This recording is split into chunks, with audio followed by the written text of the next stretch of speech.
बिस्मिल्लाहिर्रहमानिर्रहीम। अस्सलाम वालेकुम नाज़रीन, आप यूट्यूब चैनल देख रहे हैं। मैं इमरान खान हूँ। इससे पहले कि मैं वीलॉग शुरू करूँ, आज मेरी एक बात की तस्दीक कर दी, मेरी खबर की 3.5 साल के बाद मरियम नवाज़ ने। और मैंने 3.5 साल पहले एक खबर दी थी और उसकी तस्दीक नहीं हो रही थी। बहुत सारे लोगों ने कहा कि शायद ये खबर दुरुस्त नहीं है, लेकिन आज 3.5 साल के बाद तस्दीक हुई। मैंने बताया था कि मरियम नवाज़ जब नैब की हिरासत में थी तो इन्होंने अपने पास एक टेलीफोन छुपा कर रखा हुआ था जो उन्हें कुछ पुलिस वालियों ने दिया था। रिश्वत दे के इन्होंने तरीका चला के टेलीफोन पहुंचा दिया था। और वो जो आईफोन था उसके ज़रिए से मरियम नवाज़ बहुत सारी जगहों पे राब्ते में थी। और फिर वो आईफोन जब उनसे लिया गया तो उस वक्त उन्होंने धमकाया था। जब वो पुलिस वाली पकड़ी गई तो उसके मोबाइल फ़ोन से पता चला कि वो मरियम नवाज़ को गुड़िया बाजी कहकर बुलाती है, क्योंकि मरियम नवाज़ को घर में गुड़िया बाजी कहकर बुलाते थे। ये खबर मैंने उस वक्त दी थी। तो मरियम नवाज़ ने कंफर्म किया बच्चों से मुलाकात करते हुए कल कि मुझे भी घर में गुड़िया कहते हैं। तो ये एक तरह से कंफर्मेशन है, क्योंकि ये नाम इससे पहले कोई नहीं जानता था, किसी को आइडिया नहीं था। ये मैंने पहली मरतबा 3.5 साल पहले बताया था कि ये एक्चुअली वो जो पुलिस वाली पकड़ी गई थी उसके मोबाइल के अंदर से ये सारी बातें निकली थी। और ये वहाँ पर नैब के दफ्तर में भी मोबाइल इस्तेमाल, ये जालसाज हैं। ये इन्होंने तो जेलें काटी नहीं, ये तो अपने घर वालों से हर पल राब्ते में रहते थे। जेलों के अंदर भी इनको खसूसी सहूलियात थी, वीवीआईपी किस्म के इनको कमरे मिले हुए थे, तमाम घर जैसा माहौल था, घर के मुलाजमीन तक इनको मैसर रहते थे, अपने ज़ाती डॉक्टर्स इनके साथ रहते थे। तो इनकी तो मौजें थी। नाज़रीन, अब आ जाए खबरों की जानिब। जो तीनों दरिया हैं उनमें एक बार फिर पानी की सतह ख़तरनाक हद तक बुलंद होना शुरू हो गई है। दरिया रावी से जो इतलात आ रही हैं वो उतनी ख़तरनाक नहीं है जितनी खौफनाक इतलात एक मरतबा फिर दरिया चनाब से और दरिया सतलुज से आ रही हैं। भारत में बारिशें बिल्कुल नहीं रुक रही। हमने जितनी मालूमात इकट्ठी की हैं उन तमाम मालूमात में हिमाचल के इलाके को तो बल्कि भारत में आफत ज़दा करार दे दिया गया है। वहाँ तो बारिश रुकने का नाम ही नहीं ले रही। जम्मू के इलाके में, मकबूजा कश्मीर के इलाकों में जितने दरिया हैं उन सब में तुग़यानी है और उनका पानी जो है ख़तरनाक लेवल से ऊपर चल रहा है। और ये सारा पानी दाखिल हो रहा है मराला से पाकिस्तान में, यानी ये भारत से पाकिस्तान में दाखिल होता है। हेड मराला से ये पानी गुजरता है। वहाँ पे अभी भी 5.5 लाख क्यूसिक का पानी का रैला गुजर रहा है और 5 लाख क्यूसिक पानी पीछे से आ रहा है। तो ये बड़ी ख़तरनाक सूरत हाल है। हेड मराला की वीडियो मैं देख रहा था, शाम के वक्त हमने मंगवाई थी कल। तो उस वीडियो में दिखाई दे रहा है कि अगर पानी ज़्यादा मज़ीद आता है तो फिर ये एक बड़े सैलाब की सूरत इख्तियार कर लेगा और मज़ीद नुकसान हो जाएगा। जो नशेबी इलाके हैं वहाँ से पानी इससे पहले कि निकाला जाता, मज़ीद पानी वहाँ से इकट्ठा होना शुरू हो गया है। लोग बार बार इस बात का शिकवा कर रहे हैं और ये शिकवा पूरे पंजाब से आ रहा है कि जो बंद तोड़े जा रहे हैं वो अपनी चॉइस के तहत तोड़े जा रहे हैं। ताकतवर लोग, बड़े लोग, मिलों के मालिकान, शुगर मिलों के मालिकान, जागीरदारों के बागात, उन सारी चीज़ों को बचाया जा रहा है। गरीबों की ज़मीनें और उनके मकानात डबोए जा रहे हैं। जो बेइख्तियार लोग हैं, जिनके पास कोई ज़्यादा इख्तियार नहीं है, जो किसान है, और किसान से तो पता नहीं किस बात का शरीफ खानदान जब इक़्तिदार में आता है ये किसान से बदला लेता है। नवाज शरीफ इक़्तिदार में आया, उसने ज़िद लगा ली कि मैंने आलू 5 रुपये का बेचना है। वो जो बेचारे किसान ने इतनी मेहनत करके आलू उगाया था और इतनी मेहनत करके उसने फसल तैयार की थी, उसका बेड़ा गर्क कर दिया पकड़ के। अब बेटी का ये दावा है कि जी मैंने रोटी 14 की बेचनी है और मैंने किसान पे ही डालना है सारा, और अब जो है रोटी बेच के दिखाएं 14 की, इनको सब्सिडी देनी पड़ेगी, उसके बगैर ये मुमकिन नहीं है। लिहाजा सूरत हाल आपके सामने, किसान को तो इन्होंने तबाह बर्बाद किया है।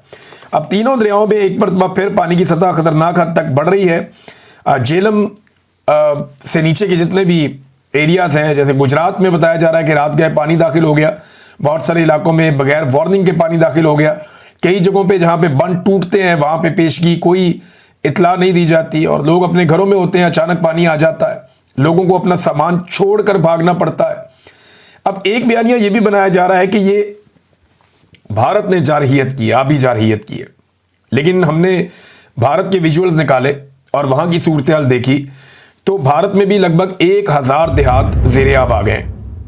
वहाँ पे बहुत सारे लोगों की हलाकतें हुई हैं। 300 लोग तो हिमाचल में मारे गए हैं, उसे आफत ज़दा करार दिया गया है। तो ये कोई छोटी आफत नहीं है भारत में। मैंने वहाँ पे ऐसी वीडियोस देखी हैं कि 200 150 भैंस जो है लोगों की वो पानी के अंदर बह रही है और उनके बचने के इम्कानात भी कुछ नहीं है। और भैंस जिस पानी में बह रही है, भैंस का अच्छा खासा 6 फुट का कद होता है, तो वो 10-10 फुट 15-15 फुट पानी जो है वो रस्तों के ऊपर जमा है। गलियों के अंदर कश्तियां चल रही हैं भारत के अंदर, जो देहात की गलियां हैं बहुत बुरे हालात हैं भारत में भी, लेकिन उनके पास क्योंकि वसाइल ज़्यादा हैं, उनके पास जदीद मशीनरी है, उनकी ब्यूरोक्रेसी इस मामले के लिए अलग से ट्रेंड है, फिर उनकी पुलिस बदतमीजी भी नहीं करती, तो वो रिलीफ के ऊपर बेहतरीन काम कर रहे हैं। पाकिस्तान में रिलीफ का काम ही नहीं हो रहा। पहले फौज रिलीफ का काम किया करती थी, अब वो भी दिखाई नहीं दे रहे। जो इदारे हैं वो जीरो चल रहे हैं। जो सूबाई हुकूमत है वो सिर्फ टिकटॉक्स बनाने के अंदर मशगूल है, वो कोई और काम कर ही नहीं रहे। लिहाजा भारत के बारे में ये बार बार कहना कि वो भारत आबी जारहियत कर रहा है, तो ये वाला पानी वो अपने डैमों में कैसे रोक लेता? यानी जब डैम फुल हो जाता है तो आपको उसके दरवाजे खोलने पड़ते हैं जब पीछे से पानी आता है। आप डैम के गेट्स नहीं खोलेंगे तो क्या होगा? डैम फट जाएंगे, टूट जाएंगे। और अगर डैम टूट गए तो क्या होगा? डैम अगर तबाह हो जाते हैं तो उसके बाद उस लेवल का सैलाब आता है कि जिसको कोई भी नहीं रोक सकता। लिहाजा भारत को अपने डैम्स के दरवाजे खोलने पड़े। सवाए रावी के ऐसी कोई और शिकायत मौजूद नहीं है। जो रिपोर्ट्स हैं हमारे पास उनके मुताबिक कि भारत ने वक्त से पहले आगाह ना किया हो पाकिस्तान को।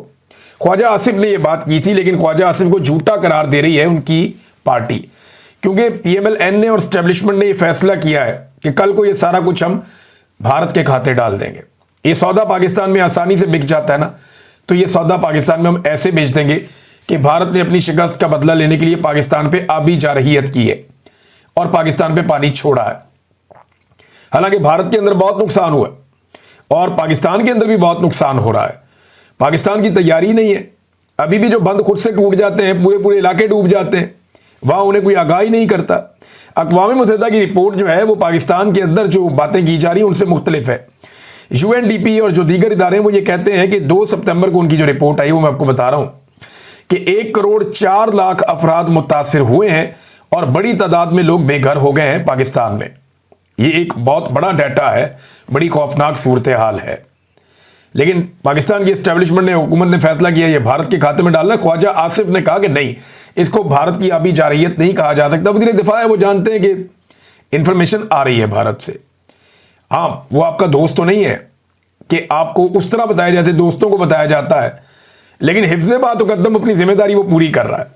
और देखिए, ये सैटेलाइट का दौर है, ये दौर है सोशल मीडिया का। इस पे भारत अगर आपको इंफॉर्मेशन नहीं भी देता तो आपको ज्यादातर चीजों की इंफॉर्मेशन पहले से रहती है। हाँ, ये जरूर है कि जब वो अपने गेट्स खोलता है डैम्स के तो वो पाकिस्तान को आगाह करता है, और जब वो नहीं आगाह करता तो वहां पे आपका शिकवा बनता है। ये दुरुस्त बात है। तो नाज़रीन, अक़वाम मुत्तहिदा की रिपोर्ट भी मैंने आपको बताई कि सूरत हाल क्या है, लेकिन ख्वाजा आसिफ पे बात हो रही थी। ख्वाजा आसिफ पे जो है वो छोड़ दिए गए हैं PMLN के हमलावर, क्योंकि ख्वाजा आसिफ कुछ ऐसी बातें करना शुरू हो गए हैं जो नवाज शरीफ को, शहबाज शरीफ को इन्हें पसंद नहीं है। ZKB वाला मामला ख्वाजा आसिफ दिल पे ले गए कि इन्होंने ऐसे प्रोजेक्ट बनाए हैं जो करप्शन वाले हैं, 2 नंबर हैं, फ्रॉड है और ये पैसा खिलाते हैं सबको। तो नवाज शरीफ खुद उसकी तारीफें करते रहे हैं। लिहाजा इस पर फिर हनीफ अब्बासी साहब को मैदान में उतारा गया। उन्होंने ख्वाजा आसिफ पे चढ़ाई कर दी कि जनाब आपकी वीडियोज़ निकल आएंगी, आपका ये निकल आएगा, आप हाइब्रिड निज़ाम कहते हैं, क्यों कहते हैं, ये तो आप हमारी बेइज्जती कर रहे हैं पूरी दुनिया के अंदर।